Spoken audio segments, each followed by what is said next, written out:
Ladies and gentlemen, please rise to honor America and those who support our freedom at home and abroad. The presentation of the colors are provided by the Joint Service Armed Forces Color Guard, composed of soldiers, Marines, sailors, airmen, and Coast Guardsmen from the greater Houston area. Also, welcome two-time Grammy and three-time Academy of Country Music Award winner Leanne Rimes in the performance of our national anthem.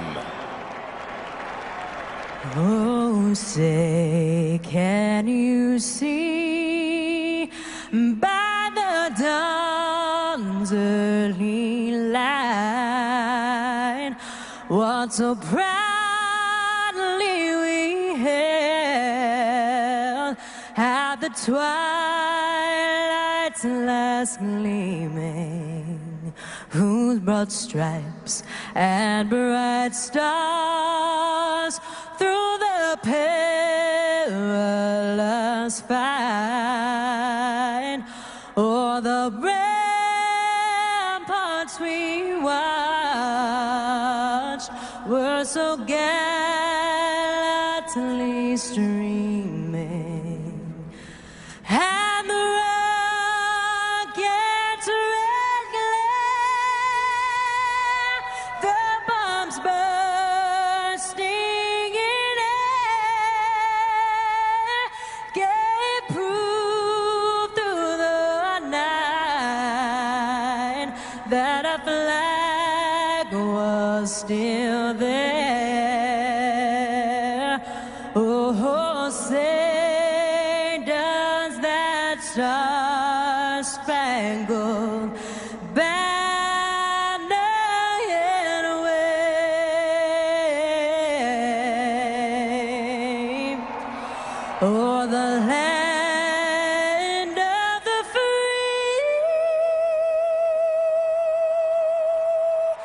and the home of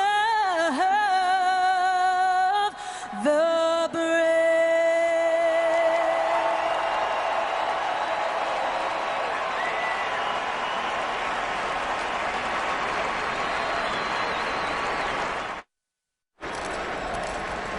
Good evening, ladies and gentlemen, and welcome to Houston, and welcome to the 2011 NCAA Division I Men's Basketball Tournament National Championship game. They return to the NCAA title game for the second straight year. Back again, here are the Butler University Bulldogs.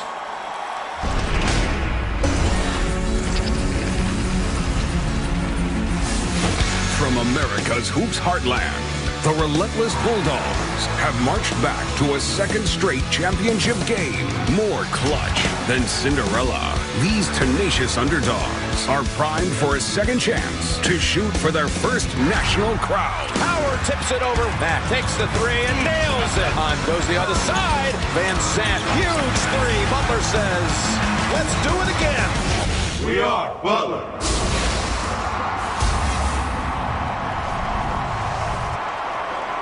Starting tonight for the Butler University Bulldogs. At forward, a senior from Connorsville, Indiana, number 54, Matt Howard. At center, a sophomore from Indianapolis, Indiana, number 44, Andrew Smith. At guard, a sophomore from Newcastle, Indiana, number 33, Chase Stegall. At guard, a senior from Tampa, Florida, number 2, Sean Van Zant. At guard, a junior from Lexington, Kentucky, number 1, Shelvin Mack.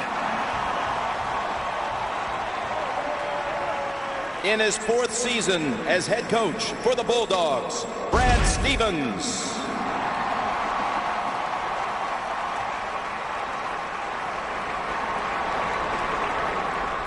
Appearing in their 3rd NCAA tournament final and their first since 2004, please welcome the University of Connecticut Huskies.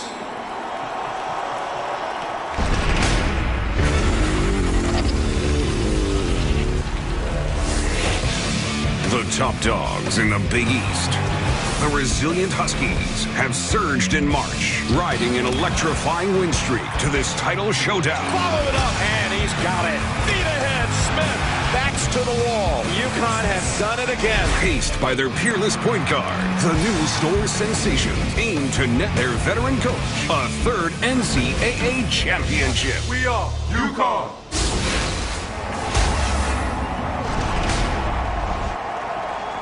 Starting tonight for the University of Connecticut Huskies, at forward, a freshman from Mansfield, Connecticut, number 10, Tyler Olander. At forward, a freshman from Baltimore, Maryland, number 22, Roscoe Smith. At center, a sophomore from Lowell, Massachusetts, number 34, Alex Oriaki. At guard, a freshman from Norcross, Georgia, number 3, Jeremy Lamb. And at guard, a junior from Bronx, New York, number 15, Kemba Walker. In his 25th season as head coach for the Huskies, Jim Calhoun.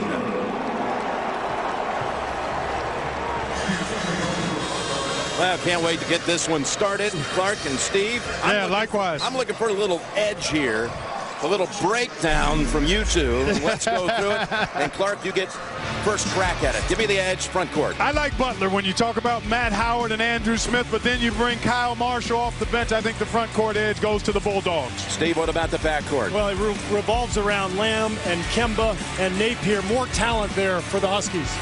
And the bench, Clark? I like the Bulldogs here again. I mentioned Kyle Marshall, but how about Ronald Norrad and Zach Hahn? Both have contributed mightily. The X factor always makes the difference in these games, it seems. I just like the matchup for Butler. I think they can defend UConn in the half court. UConn not a three-point shooting team. Butler's half-court defense will be terrific. And I would add the fact that core players from last year's national championship game team are in this one for Butler. Matt Howard, Shelvin Mack, even Sean Van Zandt have played in this game before, and that should be worth something.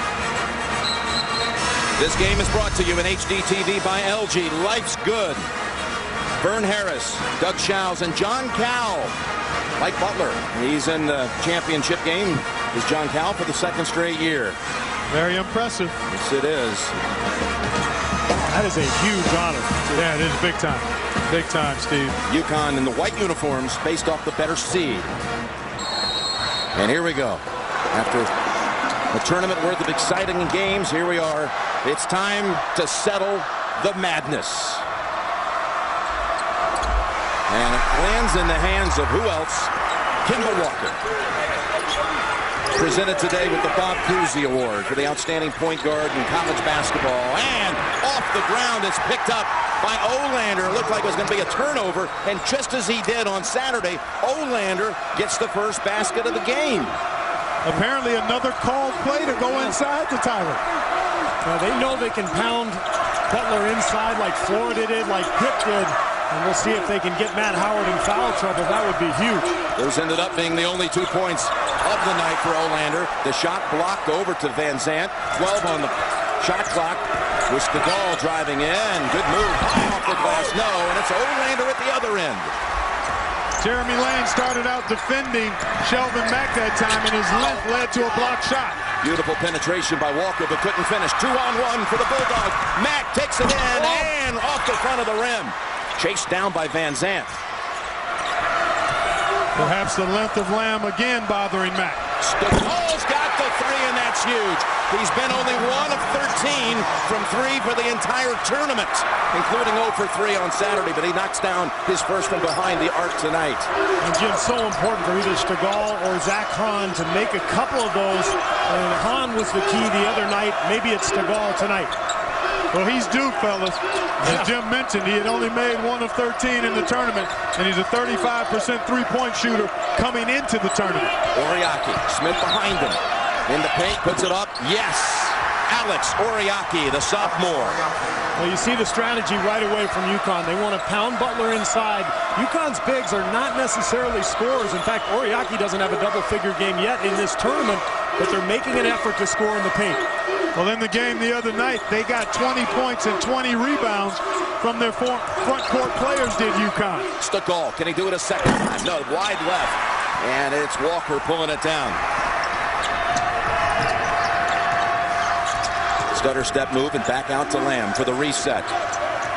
The freshman, so smooth, gets free and long with the shot. Oriaki keeps it though for the Huskies.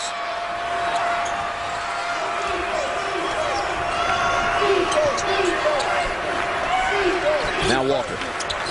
Pass Van Zandt, splits the defenders. Olander, jumper, no. Tapped out. Mack doing a good job of tapping it out where he could get it. Now driving on Walker, and again he's missed a short shot. That's two. The length of UConn at the rim has bothered both of Mack's shots. Pull up, Pimba, no. Olander with another rebound. Walker, he'll take the three, and it rattles out. And that's on Olander, reaching around. Excellent box out that time by Shelvin Mack. Anytime a rebound hits the floor, somebody's got their body on somebody. That's exactly right. And guys, we can see Butler's defensive strategy right away. They are sagging on the pick and rolls out top. Yep. They are not going to challenge Walker out on the three-point line. Their bigs are going to hedge but contain and try to hold off that penetration. And I like that strategy. I mean, make Kemba be a consistent three-point shooter. He's okay, but that's not the strength of his game. Good opening minutes by Olander, who goes to the bench, replaced by Niels Gaffey, the freshman out of Germany. And now Matt Howard has a chance to touch it, and it's blocked by Smith. Saved underneath. It was Roscoe Smith with the block, Andrew Smith with the save, and Stegall now 1 of 3 from outside. Good looks, though, all 3 of them, Jim. Lamb. And that dips down and out, and that's going to be Roscoe Smith of UConn. Called for that one. Already 2 excellent blockouts by Butler, leading to 2 over the back, well, on the back fouls by the Huskies. Now, it's part of their defensive strategy every game. It's finish the possession by boxing out, no matter who you are. That time, it was Stegall. Butler's hit only 1 of 8 here in the opening 3.5. You know, it's interesting, Jim. Butler is 7 and 8 in games where the Bulldogs have shot a lesser field goal percentage than their opponents, which points out their ability to win defending, rebounding, and winning the free throw game. Andrew Smith gives it up outside. Perimeter passing, sets up Howard. No, he missed all 5 from behind the arc on Saturday and misses his first tonight from out there. And I think it'll be important for him to make 1 or 2 in this game as Smith comes over for the block on Kemba Walker. And Andrew Smith sends that into the Butler student section. So we got a break in the action. Both teams a little shaky from the floor. 3 of 18 combined. And Andrew Smith says, no way. Both teams with 9 losses. In fact, when you look at Connecticut, 22-0 outside of the Big East. They were 9-9 in league play, but they know how to play on a neutral court. Yes, they do. Swept through Maui, having that incredible 5 wins in 5 days at the Big East tournament to claim it. They hadn't won a Big East tournament game the 5 previous years, not one. They won 5 in 5 days. Boy, the 2 stars here struggling early. Well, Mack missed a couple of layups. He had his initial shot blocked by Jeremy Lamb, but then he missed 2 right at the rim. Oh, almost. Well, we heard Charles Barkley before the game say if anybody gets to 70, they're going to win. I think if anybody gets to 60, that may be enough. I mean, these 2 teams, neither one of them blows your socks off with their offensive numbers, but defensively, they're both really good. And they're efficient typically at the offensive end. There's Kemba Walker and short. You know, guys, he rolled that ankle, had that ankle rolled on in the game Saturday. Right there in that far corner. Exactly. Yep. Darius Miller rolled on him as they were going for a loose ball, and just watching him in warm-up and then watching him here in the first couple of minutes, not nearly as explosive as we've typically seen Walker. Good pass inside there. That's Combs McDaniel just coming in, missing the short shot. How about 3 different rotations from the Butler defense? Yeah. Just incredible. Everybody on the same page, every possession. Ronald Norrad into the game for the first time. The guard, number 5, in the far right corner. Connecticut now has missed its last 8 shots. Howard, he needs a 3. Hasn't had one in Houston. Now he does. After missing his first 6 from Saturday through the first shot of tonight, he finally gets one to go, and he made 52 of them coming into this on the season. And that's huge because UConn's bigs really don't want to stray from the hoop. If Howard can make a couple, it'll open up some of those driving lanes for Sheldon Mack and Van Zandt. Oriaki gets the soft roll, and again, that was after 8 straight misses by the Huskies. Nicely done by Oriaki. He got excellent position. Andrew Smith is going to have to fight him more to try to keep him from getting to the sweet spot on that low block. Mack from the wing. And he, too, can't get that first one to drop. Oriaki with an impressive board. Defy driving in and right to the basket. It's Niels Gaffey. Beautiful move with the left hand. He got a lot more minutes in that game against Kentucky than anyone expected. Didn't score, but were significant minutes. Eight minutes total. Had a steal, a couple rebounds. Played pretty well, and Gaffey a factor here. Well, so far the front line of UConn enjoying an advantage inside.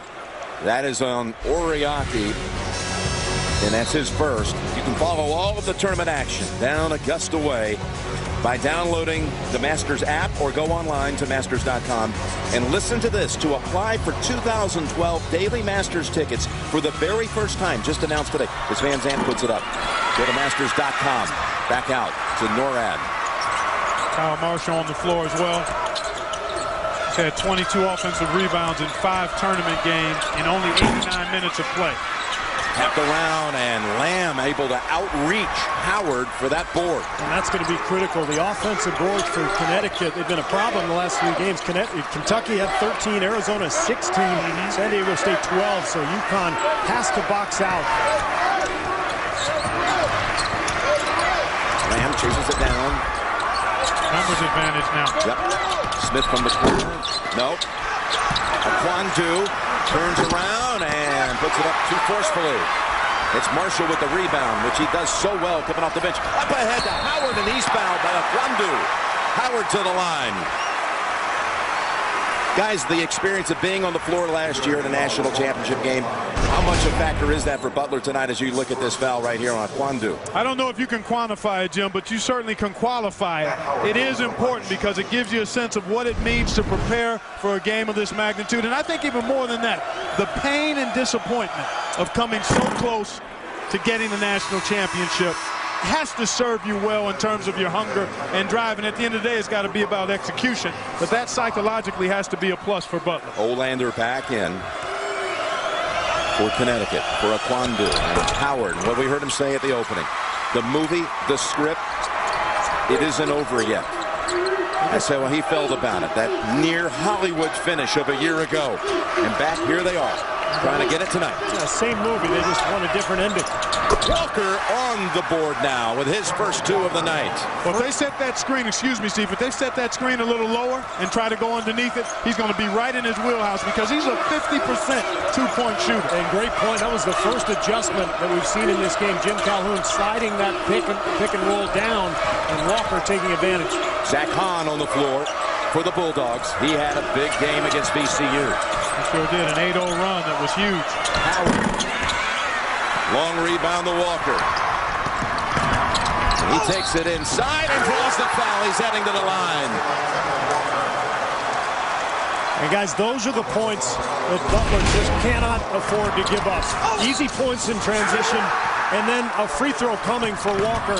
Now, they can live with the jump shots in the half court, but if UConn gets enough easy hoops in transition and in second chance opportunities, then the Huskies are in great shape. That's the first foul of the game on Butler, and it goes against Howard. Gaffey sits, and coming back out is Combs McDaniel. Kimball Walker, who averaged 24 a game on the season. He had averaged 12 a game his first 2 years, which included a Final Four year. He had a big part of that team getting to Detroit in 09. 11 30-point efforts this year. And that's his 43rd free throw attempt in the tournament. That's 5 games plus 8 minutes here today. NORAD now will be going to the line. An experiment could change one genius's life forever. Don't miss a new Big Bang Theory Thursday. Only CBS. That's foul on Walker. NORAD to the line, who was 0 for 5 from the field against the Rams of Virginia Commonwealth, and 0-2 from the line. So a couple here for the junior, who originally signed with Western Kentucky, coming out of Homewood, Alabama. But when Darren Horn left, he got out of his letter, and Brad Stevens drove all the way down to make sure he was right there in person. Drove to Alabama to see him and sign him. And NORAD's been a big contributor on these two Final Four teams. This one, he finally gets one to drop. Not a big scorer in high school, but Brad Stevens called his contacts. Every one of them said this kid is a leader and a defender, and you have to have him on your team. You see the impact he's had on this club the last couple of years. He's a winner. That's the word that describes him as well, Steve. Ball stripped away. That was NORAD, who's so good at that. He's with terrific. Quick hands. Garrett Butcher on the floor right now, trying to set a little screen. Number 32 for Butler, and Andrew Smith unable to keep the handle. That was the first turnover of the game for either team.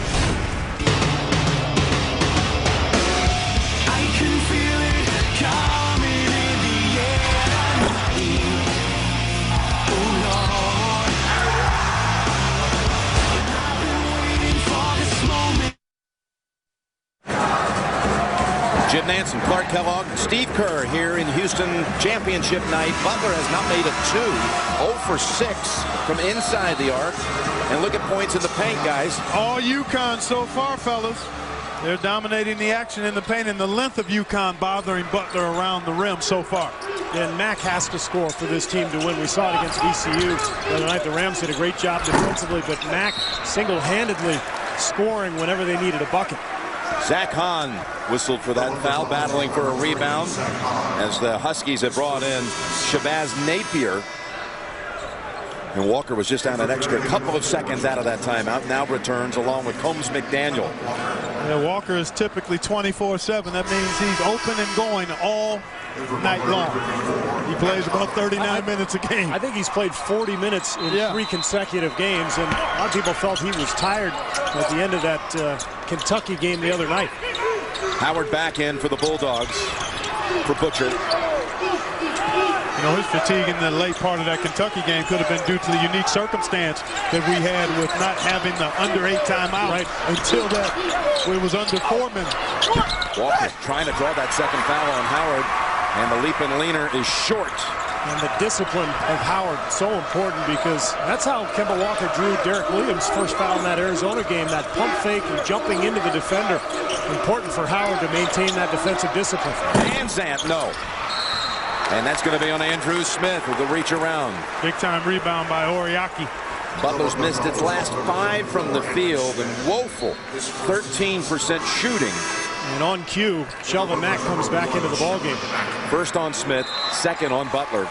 Guys, I thought those 2 misses from Shelvin Mack early were important. And then The 2 short ones. The 2 short ones. Then he missed a wide open 3 on a great play that Butler executed.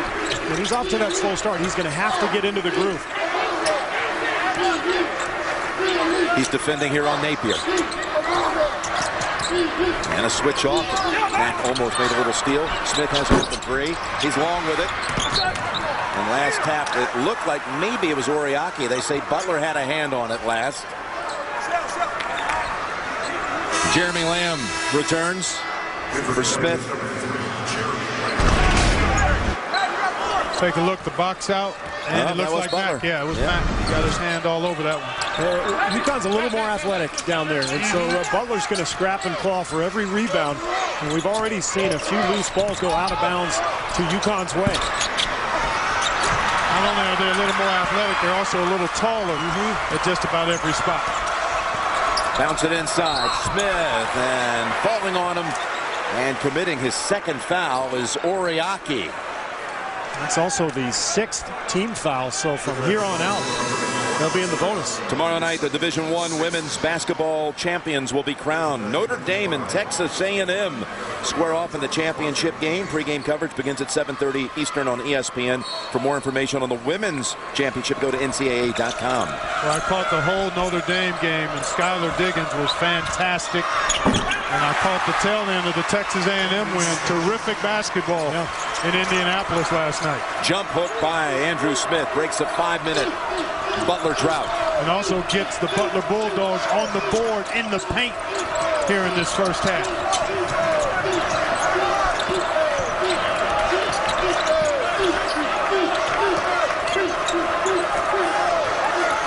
Napier, he is a nifty ball handler and goes inside, and Morad is going to be whistled for the foul as Walker was breaking on him. That's his first and the third on the Bulldogs. Well, I love the way UConn executes. They are so efficient. They know exactly what they want to get.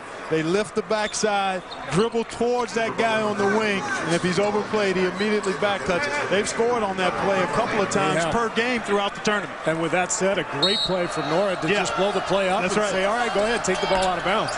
Donnell Beverly throws it in for the Huskies. The senior from Hawthorne, California, seeing his first minutes of the game. Defy. Kwandu for a moment looked like he might have it for the Huskies, and Max on the break. Max still has it, and it's stripped away. Stripped away. Walker was right in the middle of things. And here he is, off the save by Beverly. Lost the handle, but will chase it back. So Max still can't get it going. Look at them contain Walker out top. On the floor, Defy and a tie-up, and the arrow's going the other way. Nothing easy either way. No. You got to bring your strong hat and your vice grips today. Good effort that time. Nice job by Howard to break contact and get around and get a hand on that ball. As Shabazz Napier comes back in. Beverly going to sit down. Amazing how often Butler recovers when it looks like UConn's got an advantage and they're going to score. Butler just flies to the ball and gets the right angle and keeps UConn from scoring. That's part of the persistence in their DNA, Steve, I think. They just don't give up. They play through possessions, and this is a big foul now because it sends Butler to the line for the rest of the half, over the limit, and Butler should be able to cash in here. On Lamb, his first, and again the 7th, so a 1-1 coming up. Mack has a chance to put a point up. All the castaways are going to Redemption Island, and what happens there will surprise and shock them. Don't miss a new Survivor Wednesday, only CBS. And does this get Shelvin Mack going? You know, you hate to send him to the free throw line if you're UConn. You've kept him away from a field goal to this point. And as you know, Clark, you give a scorer a chance to get an easy one. See the ball go through the hoop. How many times have we seen that happen at all levels of basketball? I bet you he makes his next jumper. You know, would not be surprised if that's the case. Howard sits. Again, he's got only one foul so far. Kyle Marshall in for him. And Mack, who was 8 of 11 from the field on Saturday and had 24 against VCU. He's got now just that 1 point for the night. Meanwhile, UConn's been scoreless for 3.5. Both of these teams are prone to droughts, and we've seen evidence of that already, but they are able to stay competitive because they defend and rebound. Oh, Kwandu was set up, going up for the dunk, and his hands just let him down. Defy fed him just right. Beautiful pass. Yeah, he just muffed it. Fortunate to get it back. 18 to shoot. Stolen. Stegall has it. Third Huskies turnover of the game.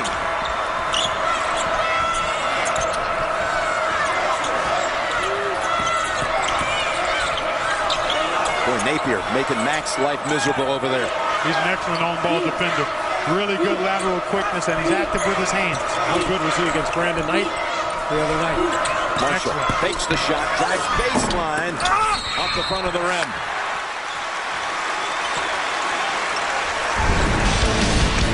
Well, it's been a tough shooting night for the Bulldogs. They've been throwing them up there like day-old dinner rolls. It's been really wide right and hard and off the mark. And yet, with all that, you know, they're down 1. Exactly. And, you made the point earlier, Clark, and I heard Greg Anthony make a great call the other day. He said Butler plays well when they're playing poorly. That's right. better than anybody in the country, and they just find a way to stay in games. Norad back on the floor, as well as Beverly for UConn, and there is Lamb to the bench with his second foul. Well, Oriaki has 2, Jim. Lamb has 2. So foul trouble becoming a story here as Butler struggling to score from the field. They're getting opportunities at the stripe. They've split a pair, actually split 4 free throws since going into the bonus, getting into the bonus.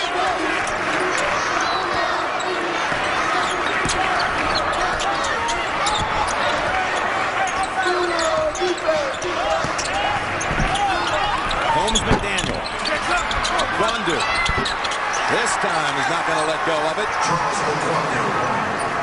Any of those easy points for either team is so important here. You can see it's going to be an all-out war in the paint and in the half court. Both teams just struggling to find anything.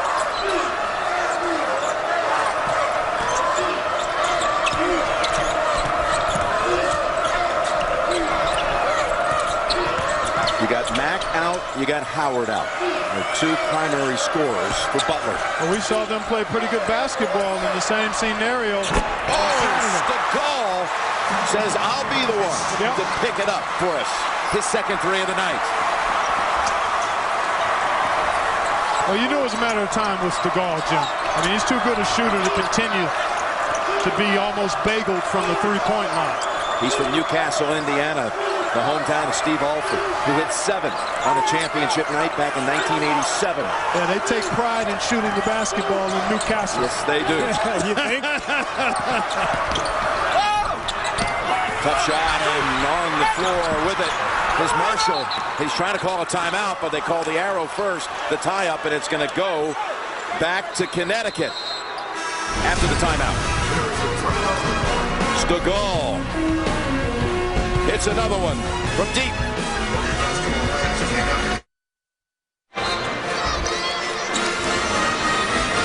Tonight's aerial coverage provided by DirecTV here in Houston, Texas, hosting a Final Four in a championship since 1971. First time since 71. Mack and Howard are coming back out with 6:44 to go in the half in this choppy, if you will, so far championship game.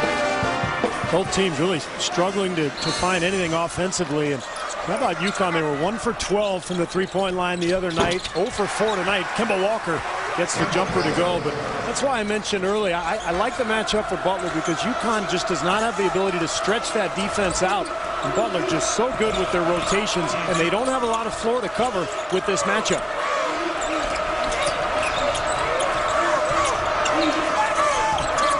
Nice job by Kemba Walker to force Mack one way or the other. Stegall short.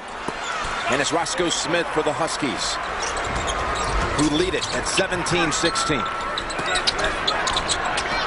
Wandu back to Gaffai, stuck underneath. Ball squirts out to Beverly. Now there's unexpected production. Donnell Beverly. A cheap one. You know, just the ball bounced his way. And in this game, it may be decided by the bounce of the ball and who can get lucky a few times and get a point or a basket. Maybe it'll come down to another last-second launch. We're in Space City after all. Coming off of last year, who knows? Maybe another finish just like that. Howard. Short down off the glass. Tough angle going against a taller defender there. Not a lot of second chances for Butler. No, UConn doing a nice job on the defensive glass thus far. Doing a great job defensively, too. Covering out on those pick and rolls that Butler likes to run. They're not getting that usual rhythm, getting the ball side to side. Over Norad, and Walker not able to hit it from 3. But again, Butler giving up a lot of size across the board, and as a result, even though they've boxed out well, a couple of times UConn has been able to go over the top because of the size advantage. And a hand check on the outside. And it's on Marshall. Points in the paint because they're not hitting from the outside. UConn, that first hoop of the game. Yeah, it's been dine in, eating for UConn. Taking it right inside. and grubbing up big time. You know, they hit only 1 of 12 from 3 on Saturday. That's right. Missed their last 11. They missed their last 5, all 5 here tonight. So they haven't made one of their last 16. 0 for 16 going back to the semifinal game against Kentucky. No, they make fewer than 6 per game on the year. Yeah, it's not this is not a three-point shooting team. It's not a big part of their menu. But again, also sometimes hard to shoot in a cavernous arena, too. Over the top and making the play is Van Zandt. Mack weaving through traffic. Lost it, but Smith is there. Mack. Yes, with a 3. And that was his first jumper after getting the free throw earlier. You were right. And it's a big one. He has to score, I think, 15 to 18 points in this game for Butler to win. I mean, you see the difficulty that the Bulldogs are having trying to score in the half court. And Steve, he is best when he gets into a rhythm bounce into his three-point shot. Yes. He's okay on the catch and shoot. He's superb on the dribble and shoot. Van Zandt collides with Gaffai, and that's his first. 6-team foul and a break in the action.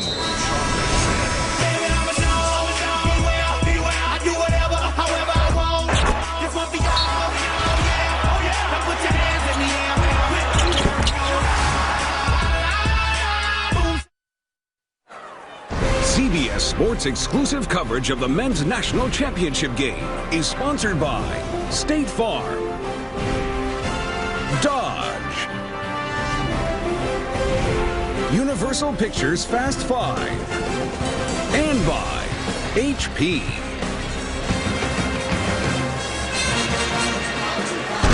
We are all even at 19. We're going to take a look at Mack with the rhythm 3. I want to draw your attention to his left hand right here, because when he's able to get the ball on the floor and dribble it into his shooting pocket, he is fantastic.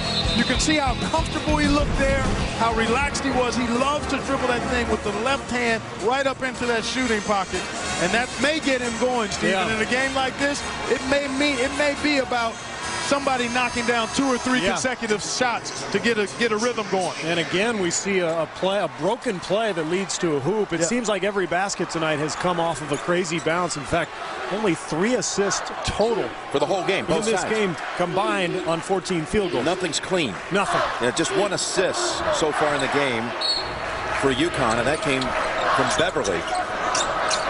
UConn trying to inbound, and look out, that's got to be close to a 5 count, and Norad able to jump up and force the theft. I think that's twice now that UConn has lost the ball on a baseline out-of-bounds play. That's right.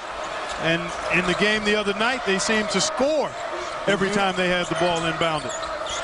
Oh, nice entry pass there. Howard, well defended. Ball tapped around, and Napier for UConn. And that's deflected. I think Matt Howard is going to have to try to turn and face with the Kwandu out there on him.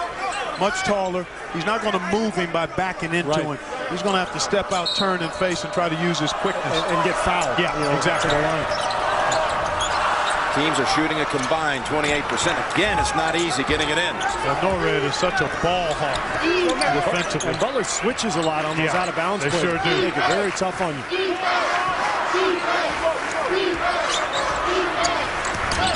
Walker. Ball tapped around to Van Zandt. Well, UConn went away from that pick and roll. Now they're just flattening out, seeing if Walker can go one-on-one. Well, he can get his shot off anytime. You can see that. Mack. That one rattles out. Smith has it. He waits. No call. No call. And UConn with Walker. Butler fans are booing. Walker dumps it down low. And on the drive, he's called for the charge. Matt Howard stepped in. Jim Calhoun doesn't agree with it. It's his second. Excellent work by Andrew Smith to reel in this carom. That's all pumpkin, folks. No foul there. No call. And a great job by the officials to not anticipate that contact had been made. And then, Clark, how good is Butler's transition defense? Phenomenal, Steve. Incredible. UConn puts Walker on the bench with 2:40 to go in the half. Down with the 2 fouls. Mack back out to Norad. And Howard playing away from the basket now. 12 to shoot.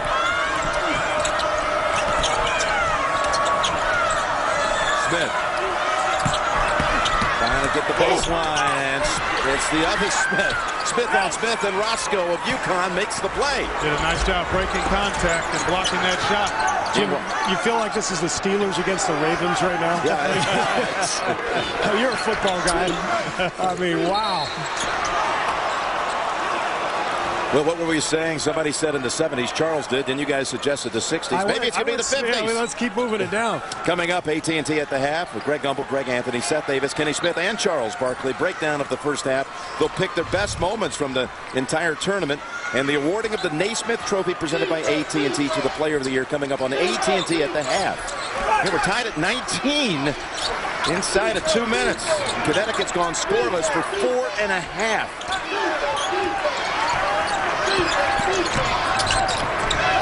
Beverly.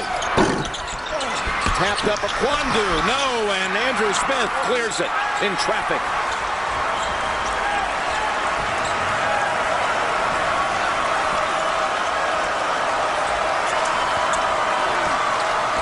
UConn allowed a season low. Season best just 21 to Kentucky in the first half. And here's why. That defense with plays like that by Napier. Norad, though, is able to cut off the penetration. They tried to post up Napier with Mack, but a poor angle on that pass. Exactly.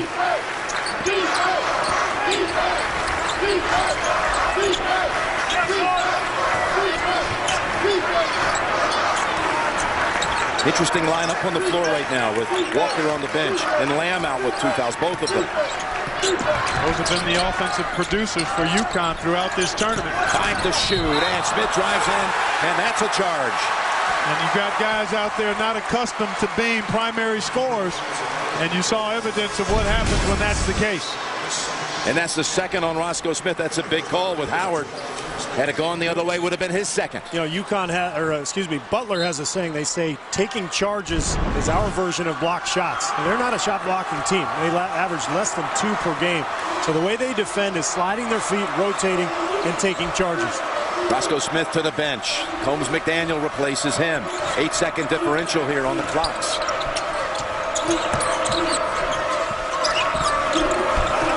Left-handed hook and put up too strong, but right back out. They could save it for the final shot of the half. And they will. I like the execution, though. They got Smith on the smaller Coombs McDaniel. He just couldn't convert. Yeah, he rushed it, I thought. Yeah. 5 to go. Will Butler have the lead at halftime? Mack with a long-range shot. Yes! Butler at the buzzer!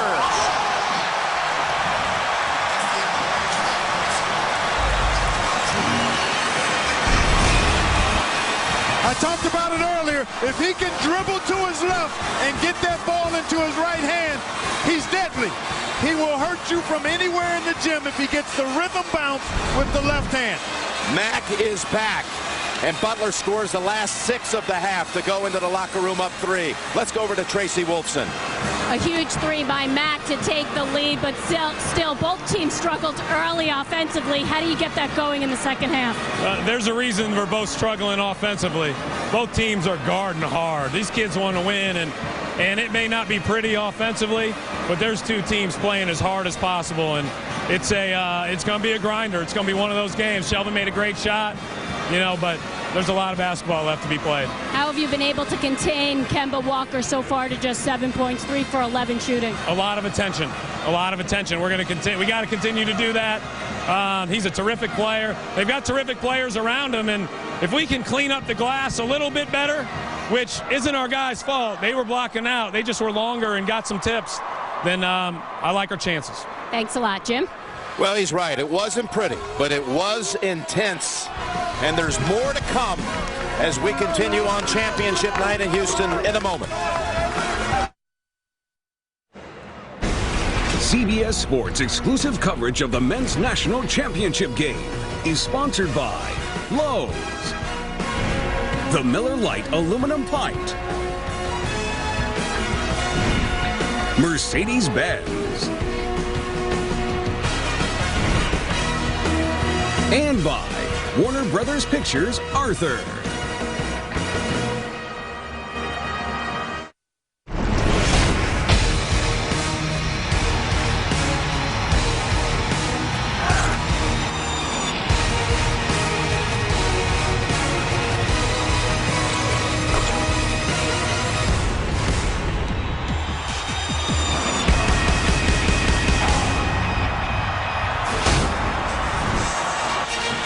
Shelvin Mack with the biggest three at the horn in this stadium since Adam Vinatieri won Super Bowl 38, New England over Carolina 7 years ago.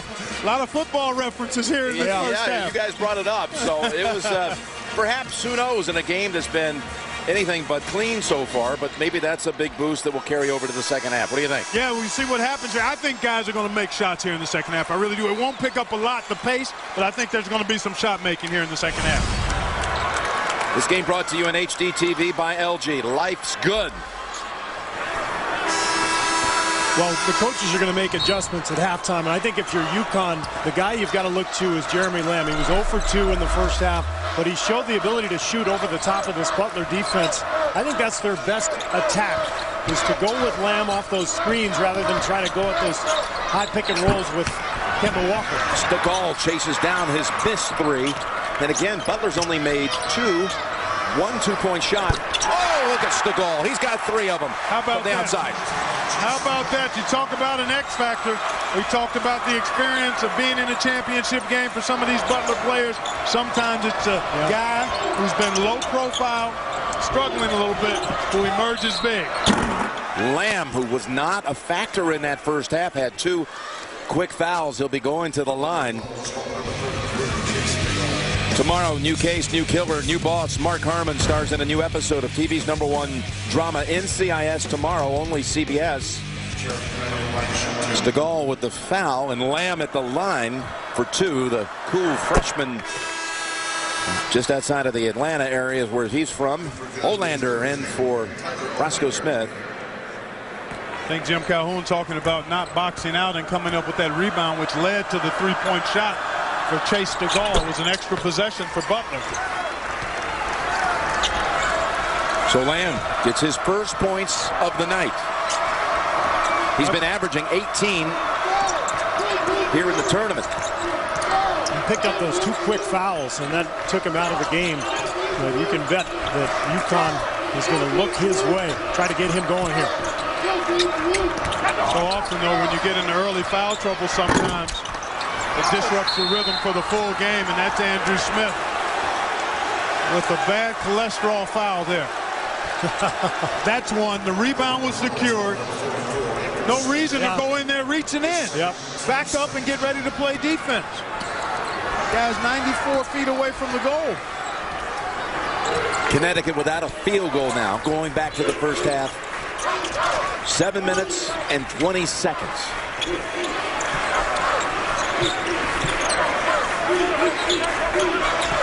Walker over Van Zandt, and Walker comes out with a big first shot of the second half. You see the adjustment Jim Calhoun has made. He's running Walker off screens, he's running Lamb off screens, and they're trying to attack from the baseline instead of the top of the key area.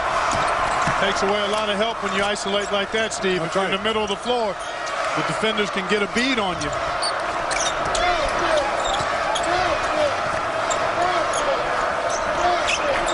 And Lamb starting out defending Mack, and his length is a problem. Back out to Howard. Whips it over, and three-point land, no for Mack. And the length of Lamb bothered Mack on that shot. Napier, pass Smith, underneath, lost control, and Olander saves it, feeds Lamb, and here comes Jeremy Lamb. 5 out of the locker room for Lamb. Another offensive rebound for UConn. The length and athleticism has just been a nightmare for Butler. Puts Connecticut up 26-25.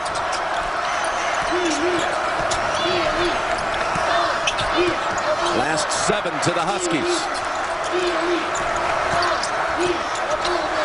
Mack stays with Butler. That's Mack's shot, though. First, they brought you Real Coke Taste and 0 calories. Now, we're bringing you the most impressive NCAA experience known to fans. Get in the game at Coke Zero Social Arena.com.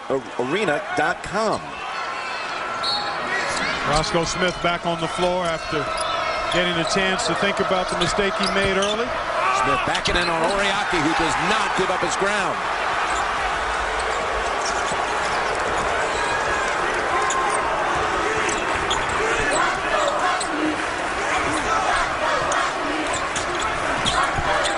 Napier mixed signals with Walker and a turnover. Their 8th of the night. Yeah, they're trying that little backdoor play that we saw in the first half, and a little miscommunication. But well played by Butler. Butler with 1 basket here in the first 3 minutes. That 3 by Stegall, and that is again Oriaki making a play on the defensive end. On the penetration, Butler has to be ready to kick that ball out because Connecticut's length is too much at the rim for them to go through and over. So the penetration has to be with the idea of kicking it out to an open shooter. And the officials agree, no Husky touched it. So right back, turned over to Connecticut. The other idea, if you're not going to kick it out, can you shoot that mid-range shot? I don't think it's Norrid's game, but Shelvin Mack can hit that little pull-up 15-footer at the foul line area. Let's see if he goes that route.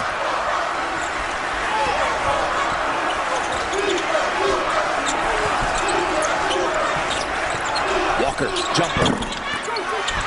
Anna Smith boxing out at that end on Oriaki. Both of these teams so good in transition defense, Steve. Very rarely do you catch them off balance in that regard. Howard long with the 3, and off and running is Walker. Takes the pass, puts up the shot. Almost got it to go.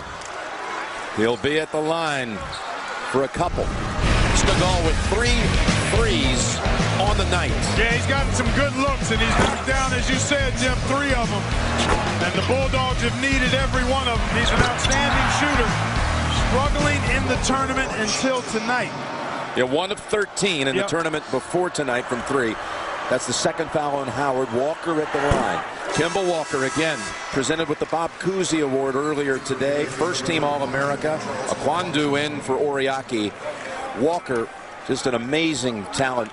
Going to graduate on May the 8th in 3 years at Connecticut. May the 8th. May be there with a championship trophy, possibly an MLP award. But he'll also, on that day, be celebrating his 21st birthday. And when I talked to him about it last week up at campus, he said, don't forget, it's also Mother's Day, May the 8th. That's Matt. Floater, no. But gets it back. Snaps it corner. Stegall fakes the 3, drives on Walker, and that's rejected. Stegall, though, alertly taps it to Norad. And the Huskies are whistled for this one. It's called on Akwandu. Jeremy Lamb with 5 points in the half for the Huskies, who lead by 2. Tonight's aerial coverage provided by DirecTV. Jim Nance and Steve Kerr, Clark Kellogg here in Houston. Butler's missed its last 8 shots. Jim Calhoun at 68. If he wins this, he'd be the oldest national championship winner from the bench in the history of the championship. Older than Frog Allen at 66. And his wife, Pat, looking on. She's surrounded by her 2 sons, James and Jeffrey, and their 6 grandchildren tonight. And there's Brad Stevens, who is half Calhoun's age at 34, with his wife Tracy, and she's got in her arms there her little girl Kinsley, and Brady is close by. Norad at the line off a foul by Akwandu going to the break, which was his 2nd. Jim, I think every family member is hoping that somebody can make a shot out here at some Actually, point. it's been mildly better to start the second half. That's not saying a lot. 7 for 37 overall for Butler, which is just shocking. And yet they're only down 1 because UConn's 11 for 35. This ugly shooting, is it just the setting? Is it the night? Is it the great defense? Why is it like that? All of the above. All of the above, Jim. It's always difficult as you look at the shooting. First half, second half for Butler. When you take a look at the fact that some good shots have been missed, a number of shots have been challenged, and there's Alex Oriaki getting one from point-blank range. Oriaki, just a sophomore, who committed to Connecticut, entering his sophomore year of high school. His dad wanted him to play for Jim Calhoun. And quite honestly, I don't think the game has been poorly played. The shot making has just been dismal. There haven't been a ton of turnovers.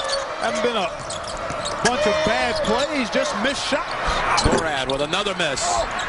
And swiped away by Walker. He's 1-on-2, but he's going to challenge. Puts it off the glass. No. Long rebound comes out to Van Zandt. He wants to run with it, and he almost got his pocket picked by Walker. There's Mack. Pull up three. Long. And Kimba saves it to Oriaki. That's a stretch right there at both ends that typify the way this game has been going. Wild scrambles, missed shots. And taking some chances to try to score because it's so difficult in the half court. Right. I think that's something that both teams need to try to pursue a little more, Steve. Push that thing up and see if they can get something easy in transition. And Norad going to be called for the foul. Beginning Thursday, CBS Sports again proudly presents a tradition unlike any other, the Masters from historic Augusta National. And Phil will be going in off of a win here in Houston yesterday, a winner by 3. Masters Live streams live video from Amen Corner 15 and 16 and featured group. Go to cbssports.com/masters and masters.com. Norad with his second foul, and Kyle Marshall has come onto the floor for Butler. He gave them huge minutes against VCU, had 6 points, 9 rebounds. Outside, Oriaki. And scrappy play by Van Zandt this time. Mack snaps it up ahead. Here's Marshall. Coming in, Oriaki pulls up, and it rolls out. And it's Norad saying, I'll bring it back out. Butler has missed its last 11 shots.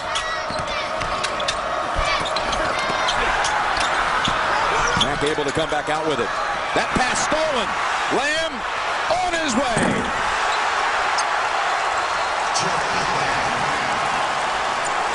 Well, Jim, it's only a 5-point lead, but it feels like more because of the way the game is going, and I think Brad Stevens feels that way too. He's getting a timeout here. UConn taking a little bit of control in this game.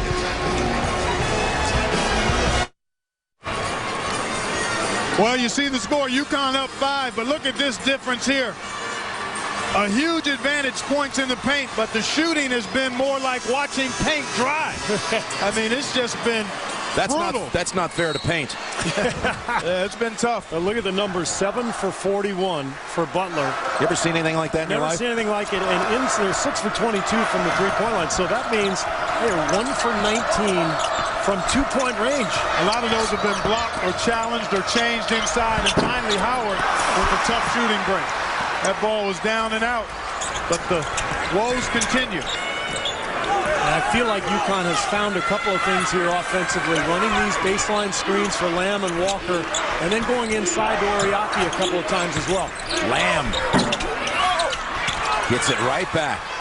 Left open, baseliner, and Jeremy Lamb. He has really stepped on the gas pedal, hasn't he, in the second half? Yes, indeed. Lamb with 9 in the second half. Meanwhile, Butler at this end, approaching 7 minutes without a basket. Since that Stegall 3 coming out, Norad gives it up. And Marshall almost got that one to drop, but he'll shoot a couple. Huskies now up 7, largest lead of the night. And Jeremy Lamb's been in the middle of it. Walker with the pull-up jumper there, but there's Jeremy Lamb, the poised, Panther-like freshman, smooth and lethal in his attack. He's the one guy that Brad Stevens doesn't really have an answer for. Even Kemba, they can guard because of their ability to corral with their bigs on those high pick and rolls and the penetration. But when they run Lamb off those screens, he can shoot right over the top of those smaller whoever's defending him. Here comes Stegall, who's the only guy who's had any semblance of a decent shooting night for Butler thus far. And Mack to steal a little extra time before the break under 12. That foul was on Gaffey. And Marshall misses them both. Tapped out for Walker, but through the hands of Gaffey. Well, a break for Butler there.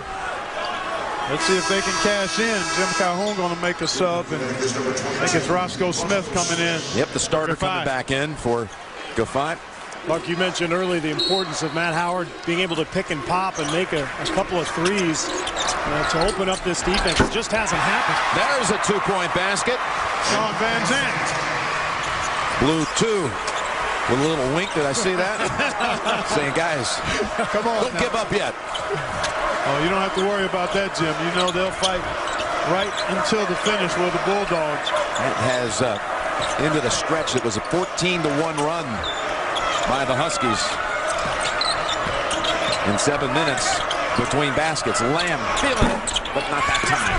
Taya Van Zandt comes crashing in sometimes and makes some really great plays down low for a 6-footer. Here he is. This time, though, that 6-foot stature is exposed. Blocked by Roscoe Smith. Up ahead, Napier challenging Marshall. And Napier will shoot a couple. The dogfight continues in Houston.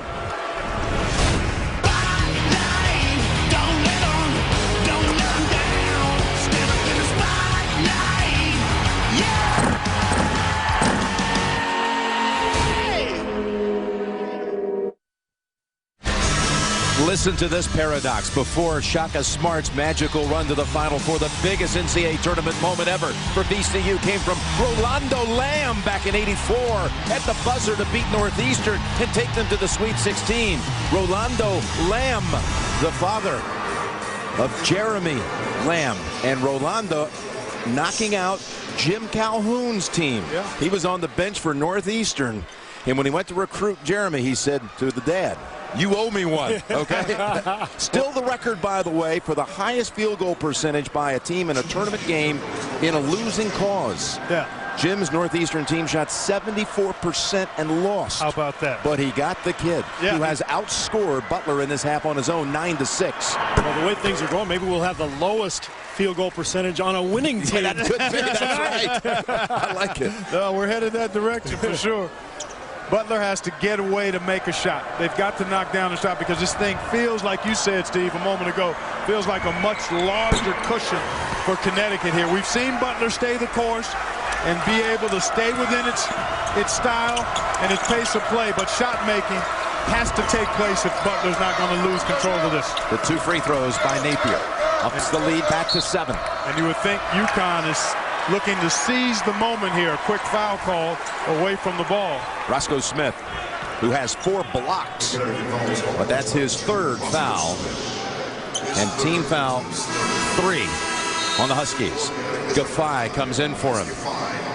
Well, you get the feeling it's got to be Shelvin Mack, don't you? Just the way this game is going. Shelvin Mack, but also Stegall, if he can knock down a 3 or 2. He's been pretty consistent back there. Van Zandt on the mid-range jump shot if he gets a good look. Guys, Howard and Mack combined are 3 for 20. Over the top, Smith got caught underneath. Here he is, Stegall. He hits back of the rim. And again, it's Lamb making the play. Well executed and a good look. Yeah. Everything but the period at the end of the sentence. And this is where UConn can really exploit its advantage with Lamb trying to beat the to Stegall. Napier to Lamb for 2 more. What an adjustment from Jim Calhoun at halftime. We haven't seen one high pick and roll. Nope. We haven't seen a side pick and roll. It's been all baseline screens and sending shooters off of screens to combat that great Butler defense. That's why he's in the Hall of Fame. Yeah. Bounce pass inside. Andrew Smith left hand short. He had an open shot, then commits the foul. One of those nights for Butler. And I'll tell you what happens when you have 9 shots blocked. That's right. At this point, you start thinking about it. No question about it. You're always looking for those long arms coming up to bother your shot attempt. Zach Hahn comes in. He had an 8-point run of his own on Saturday against the Rams of VCU. But this game now at 9 with 10.5 to play. And Butler's defense continue to scratch and claw while they're considering they're overmatched. Particularly dealing with Jeremy Lamb. And the front line of UConn has had its way as well. Lamb with Hahn defending. Bounce pass. Walker lays it up and it goes. Beautiful finish by the little fella, Kemba Walker. And a timeout. Brad Stevens. This matches Butler's largest deficit of the entire tournament. They did come back from 11 down to Florida to win, but UConn is on a roll, a finger roll. Only CBS is America's most watched network. Thank you for making us your choice. for the best in television. These two finalists both opened up the tournament at the same site. They both were in Washington, D.C., and an oddity, they both stayed in the same hotel for the better part of a week. Got a chance to know in passing one another a little bit, but these two programs have never met in history until tonight. For all the chips here in the championship game. Down low, it is Howard, and that one also rolls off the front of the rim. Cannot convert from up close. And they got another well-executed play and got the ball right where they wanted it and just didn't finish. They just can't deal with the length. And I'm actually surprised because, I mean, they played Florida last week. Florida very athletic on the front line. Pitt as well a couple weeks back. You know, Butler's used to going against I think it's just an off night. I really do. I mean, Connecticut, you got to give credit to the defensive effort, but shots are being missed not solely because of the length and shot blocking. There have been some open shots, some easy layup attempts that have been missed.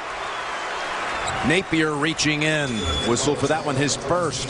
You may have seen the graphic again a moment ago. No points in the paint for the night.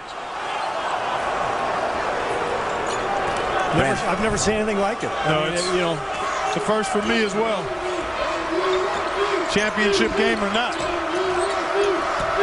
But certainly in the title game.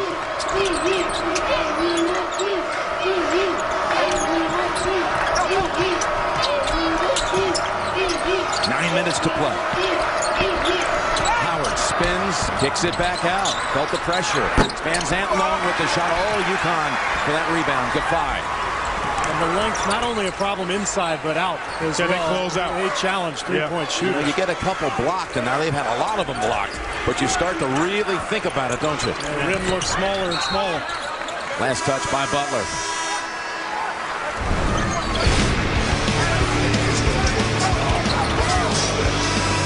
Been a tough night for the Bulldogs. Short, long, right, left, layups, short arm. Second half shooting, there it is. 2 for 21.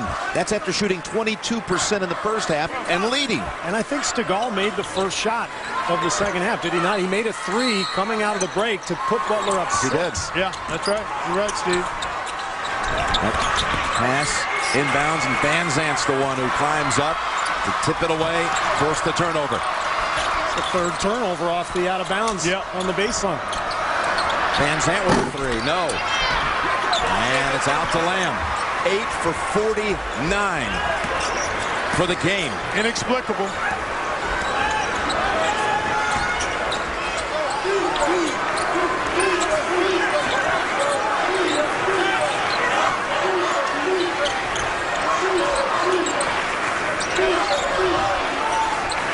There's zone defense here now by Butler.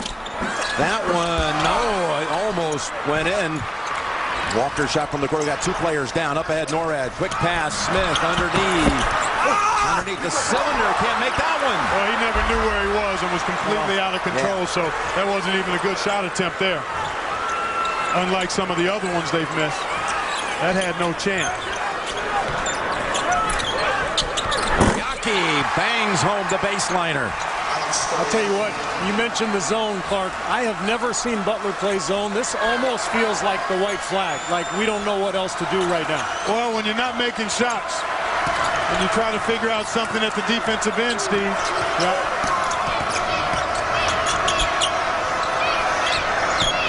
Howard three-point shot. Dips down and out. Shooting 15% for the game as a team. As anemic as it gets, or as you've ever seen at any level. I mean, we knew this was a historic Final Four when we got here. No number 1 or number 2 seeds. This is historic the other way in terms of shooting performance. Hey, you got to give UConn's. We keep talking about the poor shooting, but the defense. Napier is off on that. No, and it's Howard who pulls it down. I don't want to overcredit the defense, though. There have been shots missed that are good shots. And it's not all just the defense. I mean, open shots have been missed. The defense has been part of it. What the? Norad, look at this. Now they got a 3-on-2 from behind. Walker chasing him. Mack, maybe he'll get him going right here. No. And Smith converts on the putback. Finally. And what a horrible decision at the other end by Napier. A 35-foot bounce pass on a 3-on-2. And that's what led to that easy bucket at the other end. They had gone 7 minutes before their last basket, and this was a 6.5-minute stretch between hoops.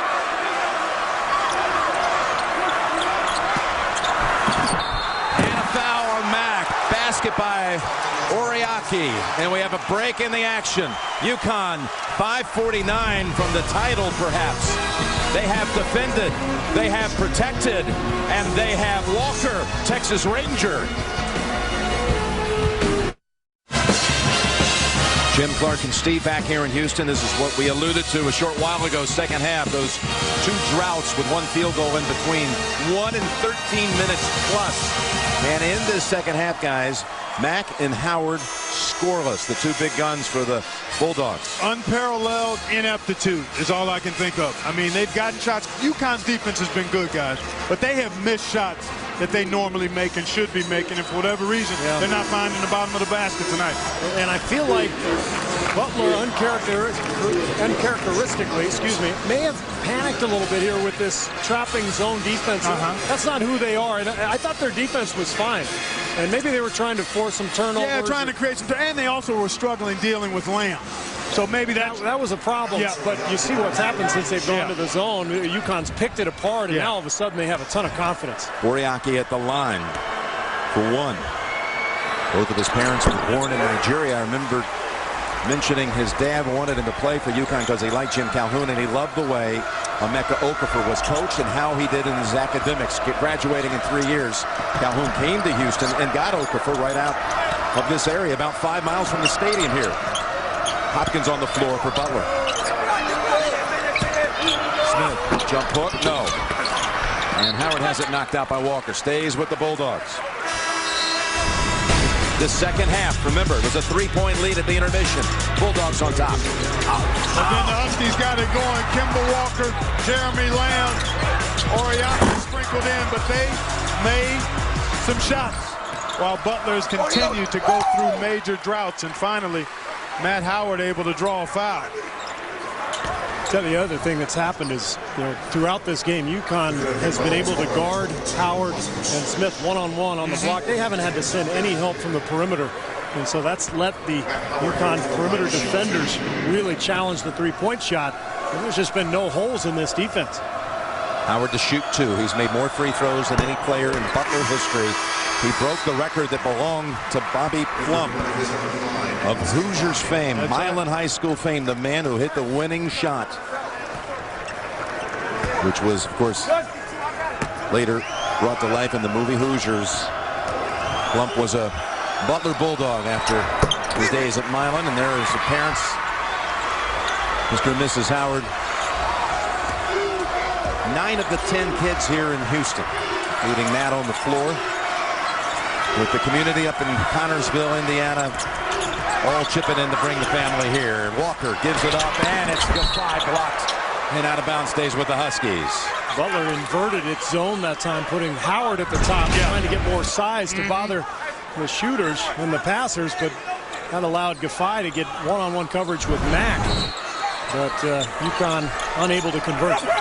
Well, you see a lot of holes. We've seen a couple of holes because, again, to your point, Steve, Butler has not typically played this kind of defense. It's just not who they are. Look at that body control by Shabazz Napier.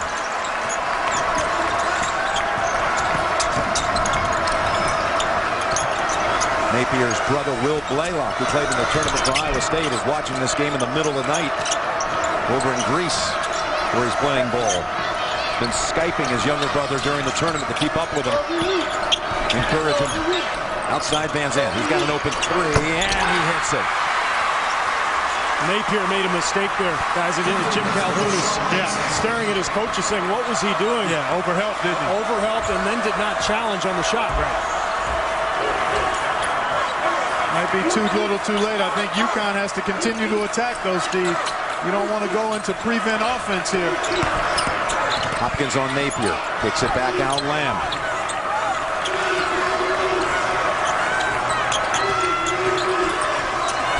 Walker will break an ankle for you.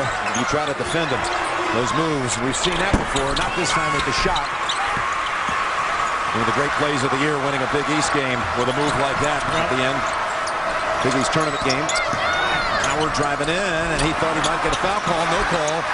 And Oriaki, now he's been a big physical presence. They can't get past him. You know, the other day during the semifinals, I made the point that this is not the Emeka Okafor or Hashim Thabit type shot blocking team, but tonight they sure look like it. They are athletic and long, and they're bothering Butler on every shot. Thabit, another talent that came out of Houston. So Calhoun's come down here, picked up a couple of gems, both of whom got to go to the Final Four. Calhoun has picked them up from all over the place. Yeah, the two big men out of Houston, and now he's looking for a big win. A third national championship if they can hold on here, the final 3:17.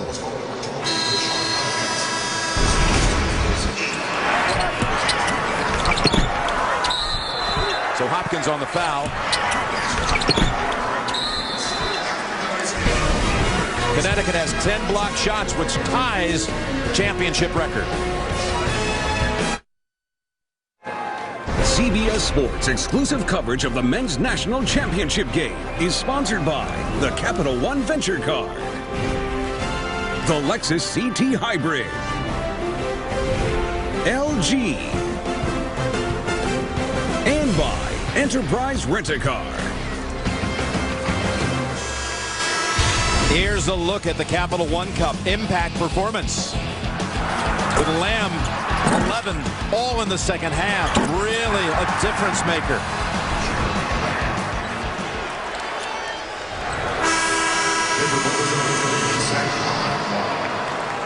Well, Jim, Butler came into this game shooting 44% from the floor on the season. Gafai makes the first. And there's one former Husky. Many of them have come back for this. Danielle Marshall watching. One of the all-time greats to play for Jim Calhoun. He averaged 26 a game, I think, his senior year. He was unbelievable. Yeah, he was terrific. And this has been an impressive defensive showing by the Huskies, and a night to forget for the Butler Bulldogs as far as shooting the ball goes. Zahn. And it's Oriaki, who, by the way, you can't underestimate that performance by Oriaki on the inside. Now with 11 points, 11 rebounds, and 4 of the 10 blocks, which, again, the blocks one away from having the record all alone. Yeah, he's been superb. By a You're right, team. Jim. Yep, he has.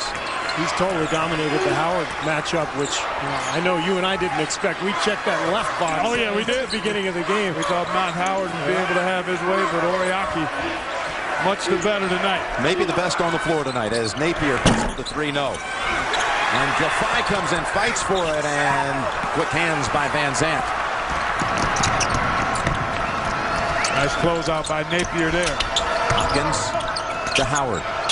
Zahn, open three, way short. Van Zandt. He's going to stay with the Bulldogs.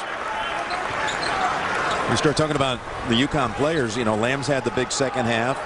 Kimba is 5 out of 19 for the night with 12 points and 9 rebounds for Walker, as Howard is limping.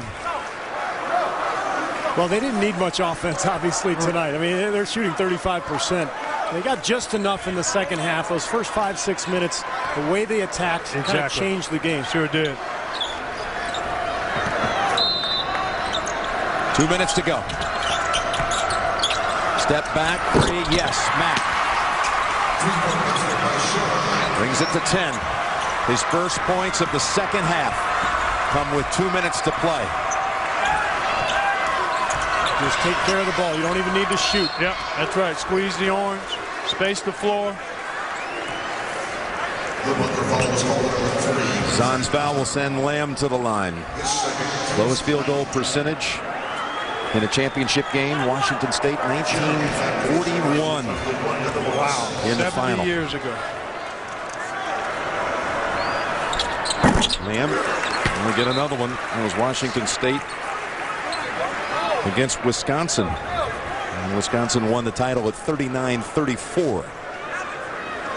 We talked about Jeremy's father is now Howard is going to be taken out of the game by the officials because he's got blood on him and has to be addressed. NORAD will replace him. I was asking Jeremy last week about his father. What does he do for a living now? He hit that big shot back in college. He's a character coach. He's a motivational speaker. That's his full-time work. And his main theme is usually the A game. He talks about attitude, academics, and athletics. And his son came into that locker room with the A game, didn't he, after halftime? Mack hits a three. So hold on a minute. With 1:39 to play, trims it to 8. Nearly a steal, and then nearly a tackle. Yeah, that was close. Yeah, I mean, that was a dangerous pass from Napier. It really was there, Steve. NORAD took a shot to the mouth as he came in there. There it is right there. Oh, he got an elbow from Kemba Walker. 2 shots the rest of the way. Right there in the kisser. Well, those were the 2 shots Mack needed to make earlier when things were getting out of control. Yeah, before this thing got in the comfort zone for UConn. And they were the ones he made against Pitt and against Florida and against VCU. I mean, he's done it this entire tournament, but Mack just couldn't pull off the miracle tonight. Well, we have the first one to 50 with a 1:31 to play. There you go.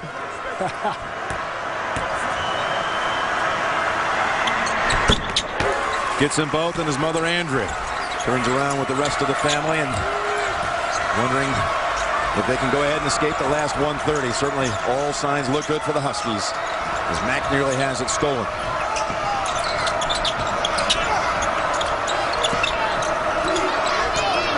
Ram-rap defense most of the night by UConn. Van Zandt, no. Outside to Napier. He doesn't need to take off with it, and he'll come back out. Wise for the freshman, who tosses it over to Walker with a minute to play. Walker sees a seam but comes back out. A Husky team that in desperate games goes undefeated on the year. Open with that run in Maui, and they finish finding paradise here in Houston, it looks like. They win the Maui Invitational. They go 5 for 5 at the Big East 5 days. And then the 6-game run through the NCAAs. It's amazing stuff. Back out to Lamb. It sure is, Jim.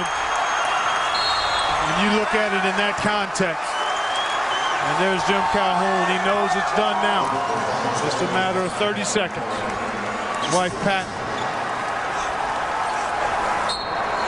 This team has given him one of his greatest joys as a coach. No question. He'll even tell you. Yep. It's been a thrill beyond compare. This is a coach that had already won 2 titles before tonight. His last one also coming here in Texas over in San Antonio in 04. His first was in St. Petersburg in '99.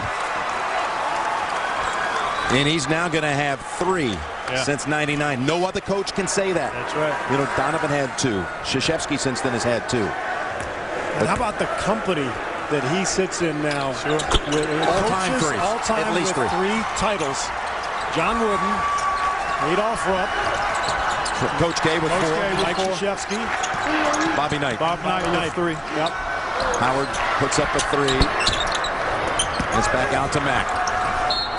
I don't know. The Cinderella run for Butler, it wouldn't have been the biggest upset maybe in the championship game, but it would have been the biggest Cinderella championship story had they won this tonight. I agree with that, Jim. They thought the script, they thought it would be complete tonight. They would have their Hollywood finish that began a year ago at home in Indianapolis, 6 miles from their campus. But instead, the Huskies shut them down in the second half here in Houston. And the Huskies are the top dog in 2011.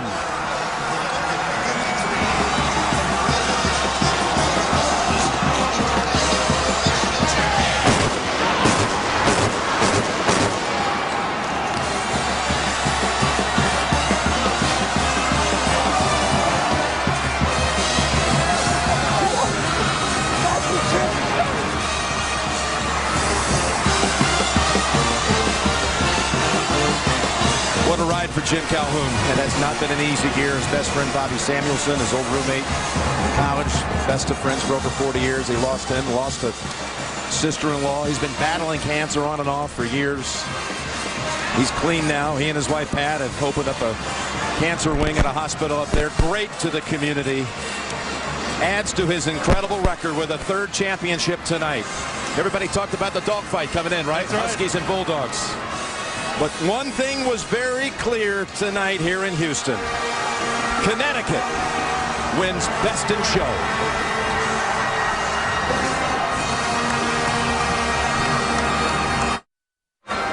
Well, Clark and Steve, Butler ends up 18% from the field. That's the lowest in championship history. Well, deflating from the standpoint of what we saw coming up to this tournament, but all the credit to the UConn Huskies. Little redemption for the Big East, Jim. They were really criticized for their performance overall in the tournament, but UConn comes through. Greg's coming up, one shining moment. Steve, we've enjoyed having you by our side and all of our new friends from Turner all tournament long.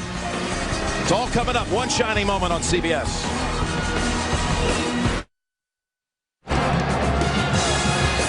Welcome back to Houston, Texas, everyone, with this reminder. Still ahead tonight, after your late local news, stay tuned for The Late Show with David Letterman tonight. That's followed by The Late Late Show with Craig Ferguson, only on CBS. Once again, our final score, the Huskies of UConn, 53, Butler, 41.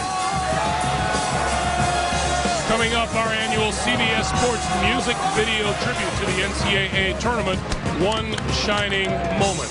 Welcome back to Reliant Stadium, everyone. Greg Gumbel along with Greg Anthony, Seth Davis, Kenny Smith, Charles Barkley. Now here is our HP Championship game update and the numbers. That is an unbelievable number, Greg. 18.8 field goal percentage. You can't win a practice session shooting that. No, listen, we're not going to sugarcoat it. It was by far the worst performance I've ever seen in a national championship. I mean, there's no way to really sugarcoat it. That's just the reality. Unfortunately, we all had to witness it. But at the end of the day, when they look back on this years from now, no one's going to put an asterisk by the fact that the UConn Huskies are the national champions. You can't take that away from them. They accomplished it, and you know what? Forget the stats. Bottom line is they were a better basketball team. You know, there's really no other way to put it. Yeah, they certainly were a better team tonight, and especially in the second half. You give UConn credit for rebounding. Both these teams played very poorly in the first half. I really thought that Jeremy Lamb gave the team a spark at the beginning of the second half. Once his shots started going down, then the whole team seemed to wake up. Butler never woke up from a very bad nightmare. Well, I know you could say that the game was shot well, but at the end of the day, when you walk around with that #1 shirt and you're a national champion, that's all that matters, because it's about getting it done. There's no such thing as ugly wins in a national championship game, because when you go home, the store's Connecticut, and when you touch down, the place is going to be electric. Yeah, and I kind of feel bad the way it ended for Butler. But people are going to say it wasn't a very good game. But doesn't take away from their magical run. They had a great season. And as I said before the game, this to me, what UConn accomplished, winning 5 games in 5 days in the Big East tournament, and this run is probably the greatest run of any tournament team has ever had. The 53 points by UConn is the fewest by a champion since 1949, but you know what? It was 12 more than the other guy had tonight. Coming up, the presentation of the 2011 NCAA National Championship Trophy to UConn.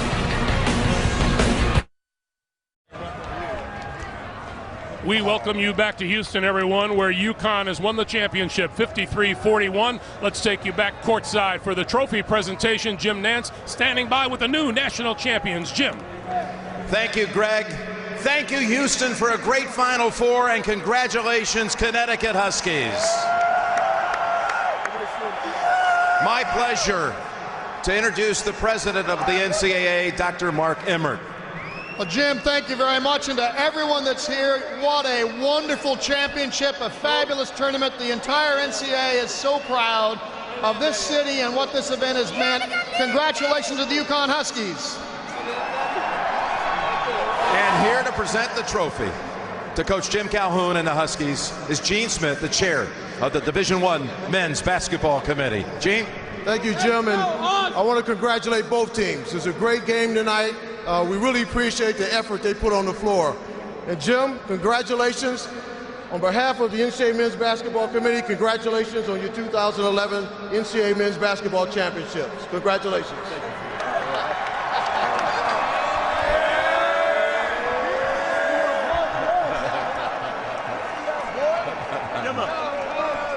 He's going to let Kimba hold it. Coach, number 3 in school history. All of them since 1999. But this team, you said, gave you a thrill this season beyond compare. How do you put it in words what this means? Well, I really can't. They're so special. Our players, our university, our fans. We had over almost 10,000 people at 6 o'clock this morning back home. And these group of kids have given me a year that every single coach should get at least 1 year like this. The championship is incredibly wonderful to bring back to Connecticut and our fans. But to give to these kids the work they put in, it may be close to professionally the happiest moment of my life. You know, that second half, you just shut down the Bulldogs. They shot 18% for the game, the lowest in championship history. How did you guys defend them like that? Well, we had made some good adjustments, and then they come out when we couldn't put the ball in the basket in the first half. We got dissuaded a little bit on defense and gave them some shots. The halftime speech was rather interesting. I'm glad you didn't have your CBS cameras in there. But we knew that we could really defend them. And we knew we could switch guard to guard and all the things we eventually did. The major adjustment was we were going to outwill them and outwork them, and eventually we outplayed them. And they're a terrific basketball team. Brad's an incredible coach. They gave us everything we could have, but our kids, they wouldn't give in. Coach, you're an incredible coach, and I got to tell you, it hasn't been the easiest year off the court with the loss of some loved ones. But you know, now 3 championship trophies, and at 68, you are the oldest coach to ever win a national championship in the history of this event, breaking the record that belonged to Fog Allen, who was 66 when he won his last one. That's a pretty remarkable thing to add to an already incredible resume. Well, Fog Allen obviously was just a kid. Yeah, right. So I love coaching. I love my team. And once again, I'll do the same thing I always do. We'll go home, relax, and get together with these guys and just enjoy the moment. Thank you, Jim. I got to get a word from Kimba. Kimba and the kids.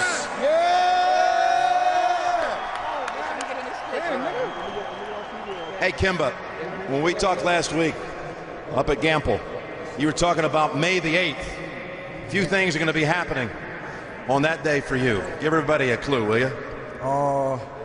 May 8th, I'll be graduating. In 3 years. You'll be there with a championship trophy. Championship trophy. It's going to be your birthday. My birthday and Mother's Day. And Mother's Day. and your mother, Andrea, is loving it right now. Congratulations, guys. Guess what? It's time to tear down the nets. And we'll see you shortly for one shining moment. The Huskies are the national champions. Greg Gumbel, back to you.